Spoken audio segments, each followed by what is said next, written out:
ಜಾತಿ ಗಣತಿ ವರದಿಯನ್ನ ಹಿಂದುಳಿದ ಆಯೋಗ ಇನ್ನೂ ಮಂಡಿಸಿಲ್ಲ. ಹಿಂದುಳಿದ ಆಯೋಗದ ನಡೆ ವಿರುದ್ಧ ರಾಜ್ಯ ಬಿಜೆಪಿ ಅಸಮಾಧಾನ ವ್ಯಕ್ತಪಡಿಸಿದೆ. ಬೆಂಗಳೂರಲ್ಲಿ ರಾಜ್ಯ ಬಿಜೆಪಿ ನಾಯಕರಿಂದ ಮಹತ್ವದ ಸುದ್ದಿಗೋಷ್ಠಿ. ಮುಂದಿನ ಮಳೆಗಾಲದ ಅಧಿವೇಶನದಲ್ಲಿ ಜಾತಿ ಗಣತಿ ವರದಿ ಮಂಡಿಸಿ.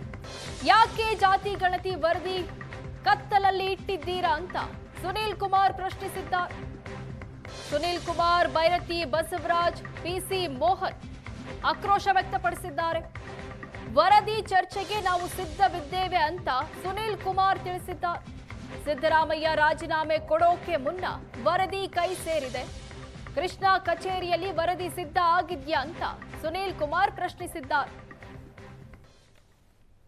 ಸಿದ್ದರಾಮಯ್ಯನವರೇ ಕಾಲಾವಧಿಯಲ್ಲಿ ರಚನೆ ಆಗಿದ್ದಂತ ಮಧುಸೂದನ್ ನಾಯಕ್ ವರದಿಯನ್ನ ತನ್ನ ಕಾಲದಲ್ಲಿ ತಗೊಂಡಿದ್ದಾರೆ ಅವರು.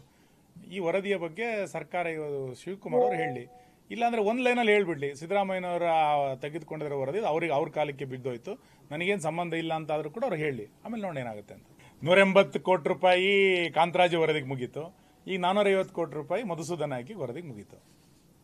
ಒಟ್ಟು ಗ್ಯಾರಂಟಿಗೂ ಕನ್ನ ಹಾಕಿದ್ರು, ವರದಿನ ಕಸದ ಬುಟ್ಟಿಗೆ ಹಾಕಿದ್ರು. ಆಯೋಗ ಅದನ್ನ ಹೇಳಿತ್ತು, ನಾವು ತಂತ್ರಜ್ಞಾನವನ್ನು ಬಳಸ್ಕೊಂಡು ಮಾಡಿದ್ದೇವೆ, ನಾವು ಎಲ್ಲ ಮನೆಗಳಿಗೆ ಹೋಗಿದ್ದೇವೆ, ಸುಮಾರು 6-7 ಲಕ್ಷ ಮನೆಗಳು ಬೀಗ ಹಾಕಿತ್ತು, ನಾವು ಮಾಡಿಲ್ಲ ಅನ್ನೋಂಥ ಡಾಟಾ ಅದ್ರಲ್ಲಿದೆ. ನಾನು ಡಾಟಾಕ್ಕೆ ವಿವರಕ್ಕೆ ಹೋಗಲಿಲ್ಲ, ಅದು ಹೇಳಿದೆ. ನೀವು ವರದಿ ಬಹಿರಂಗ ಆದ ನಂತರ ತಾನೇ ಗೊತ್ತಾಗೋದೇನು ಅಂತ. ಏನು ಗೊತ್ತಿಲ್ಲದೇ ಇದ್ರೆ ನಾವು ಏನು ಹೇಳಕ್ಕಾಗತ್ತೆ? ಈಗ ಅದನ್ನ ನಾವು ಅದಕ್ಕೆ ಹೇಳಿದ್ವಿ, ನೀವು ತಗೊಂಡು ಬಂದ ನಂತರ ಅದ್ರ ವರದಿ ಗೊತ್ತಾದ್ರೆ ಅದರ ಸಾಧಕ ಬಾಧಕಗಳೇನಿದೆ, ನಿಜವಾಗ್ಲೂ ಸಮೀಕ್ಷೆ ಪ್ರಕಾರನೇ ವರದಿ ಬಂದಿದೆಯೋ ಅಥವಾ ಇನ್ಯಾವುದೋ. ಜಾತಿ ಗಣತಿ ವರದಿಯನ್ನ ಹಿಂದುಳಿದ ಆಯೋಗ ಇನ್ನೂ ಮಂಡಿಸಿಲ್ಲ. ಹಿಂದುಳಿದ ಆಯೋಗದ ನಡೆ ವಿರುದ್ಧ ರಾಜ್ಯ ಬಿಜೆಪಿ ಅಸಮಾಧಾನ ವ್ಯಕ್ತಪಡಿಸಿದೆ. ಬೆಂಗಳೂರಲ್ಲಿ ರಾಜ್ಯ ಬಿಜೆಪಿ ನಾಯಕರಿಂದ ಮಹತ್ವದ ಸುದ್ದಿಗೋಷ್ಠಿ. ಮುಂದಿನ ಮಳೆಗಾಲದ ಅಧಿವೇಶನದಲ್ಲಿ ಜಾತಿ ಗಣತಿ ವರದಿ ಮಂಡಿಸಿ. ಯಾಕೆ ಜಾತಿ ಗಣತಿ ವರದಿ ಕತ್ತಲಲ್ಲಿ ಇಟ್ಟಿದ್ದೀರಾ ಅಂತ ಸುನೀಲ್ ಕುಮಾರ್ ಪ್ರಶ್ನಿಸಿದ್ದಾರೆ. ಸುನೀಲ್ ಕುಮಾರ್, ಬೈರತಿ ಬಸವರಾಜ್, ಪಿಸಿ ಮೋಹನ್ ಆಕ್ರೋಶ ವ್ಯಕ್ತಪಡಿಸಿದ್ದಾರೆ.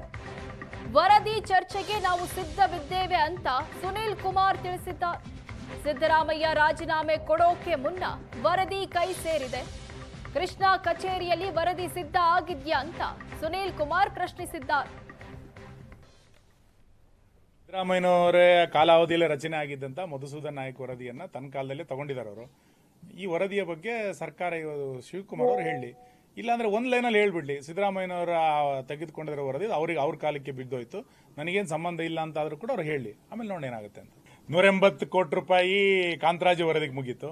ಈಗ 450 ಕೋಟಿ ರೂಪಾಯಿ ಮಧುಸೂದನ್ ನಾಯಕ್ ವರದಿಗೆ ಮುಗೀತು. ಒಟ್ಟು ಗ್ಯಾರಂಟಿಗೂ ಕನ್ನ ಹಾಕಿದ್ರು, ವರದಿನ ಕಸದ ಬುಟ್ಟಿಗೆ ಹಾಕಿದ್ರು. ಆಯೋಗ ಅದನ್ನ ಹೇಳಿತ್ತು, ನಾವು ತಂತ್ರಜ್ಞಾನವನ್ನು ಬಳಸ್ಕೊಂಡು ಮಾಡಿದ್ದೇವೆ, ನಾವು ಎಲ್ಲ ಮನೆಗಳಿಗೆ ಹೋಗಿದ್ದೇವೆ, ಸುಮಾರು 6-7 ಲಕ್ಷ ಮನೆಗಳು ಬೀಗ ಹಾಕಿತ್ತು, ನಾವು ಮಾಡಿಲ್ಲ ಅನ್ನೋಂಥ ಡಾಟಾ ಅದ್ರಲ್ಲಿದೆ. ನಾನು ಡಾಟಾಕ್ಕೆ ವಿವರಕ್ಕೆ ಹೋಗಲಿಲ್ಲ, ಅದು ಹೇಳಿದೆ. ನೀವು ವರದಿ ಬಹಿರಂಗ ಆದ ನಂತರ ತಾನೇ ಗೊತ್ತಾಗೋದೇನು ಅಂತ.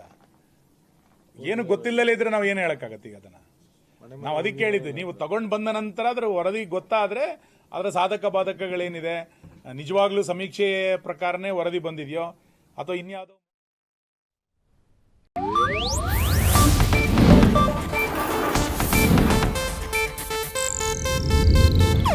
ಇದು ಏಷ್ಯಾನೆಟ್ ನ್ಯೂಸ್ ನೆಟ್ವರ್ಕ್ ಪ್ರಸ್ತುತಿ.